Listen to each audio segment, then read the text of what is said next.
Okay, so what I want to do is I want to make this. I'm going to make this Venice lamppost. Okay, so I've got this kind of saved already. And some things I want to figure out. I want to figure out the size of that image. First thing I want to do is get a reference image in here. What I typically do is something like this. I don't necessarily want to use the create free image plane. Okay, I want to do something a bit different. You can do this if you want to, it's just I have a different way. So what I'm going to do is I'm going to go in here and I'm going to get the create polygon tool. I'm going to make sure that I hold down X and I'm going to place my point in the lower left corner. Okay, to start off with, and I'm going to make a square like that. Just hit F so you can see it. And let's just go in and throw on a fresh material. I'm just going to use a Lambert. And then I'm going to go over and I'm going to put in the file texture, browse, and somewhere in my downloads, I will find Venice. And if I open this up, I can take a look. I'll hit 6 so I can show my texture. We can see that it's kind of skewed. Okay, we don't know the exact aspect ratio of the image. But if I open it up, and if I go to my downloads again and lamppost, I'm just bringing up something. I like this free program called IrfanView, and it is 1151 by 864. So if I go over here and I look at the scale values, and X is your side value, so if I do 1174, I put in a decimal point in here, okay, by 8.64. There, that's my correct aspect ratio. So I've just fit this image to the polygon perfectly.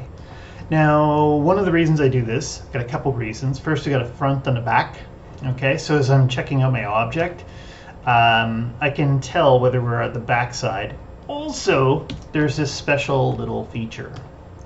Okay, if I go over here and I look in the object display, no, it's not object display, render stats, I can turn off double-sided. So remember, it's got a front and a back. If I turn off double-sided, that means I don't see it on this side, but I see it on this side.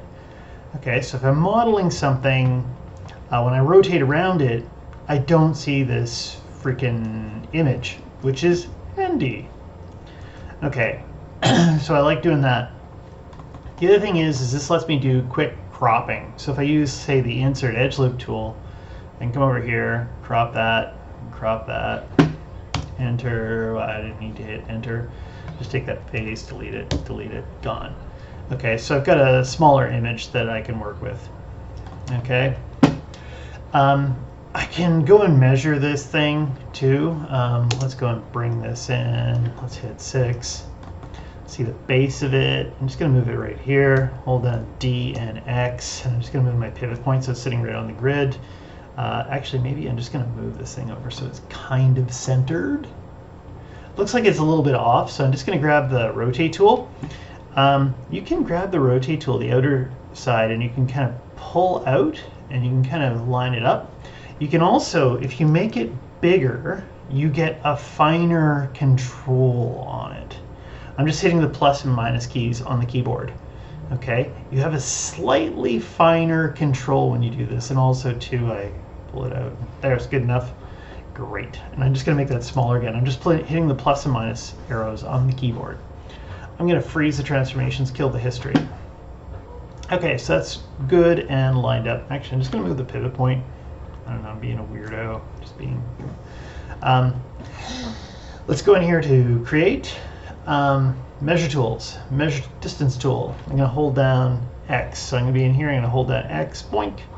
And right there, looks like that's close enough. What is it? That's 160 centimeters. That feels short.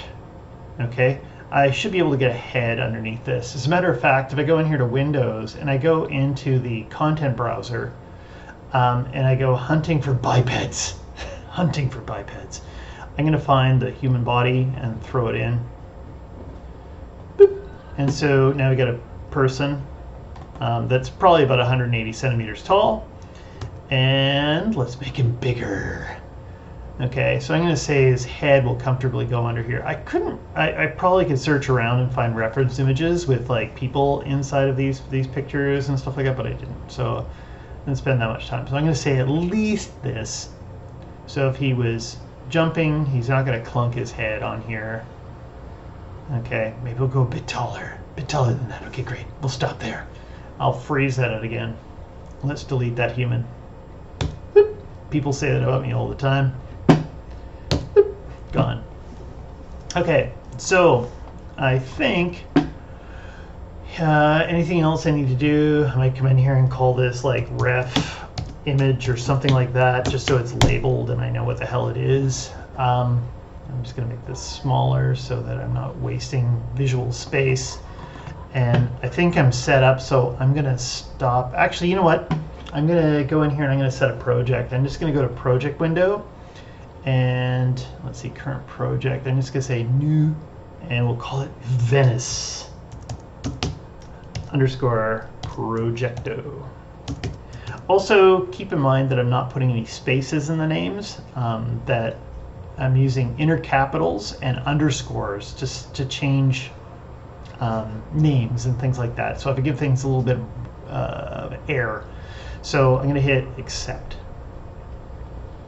Okay, and I'm also going to file, save scene as, and we'll just call it lamp post _ actually, yeah, sure, _01 _ prep.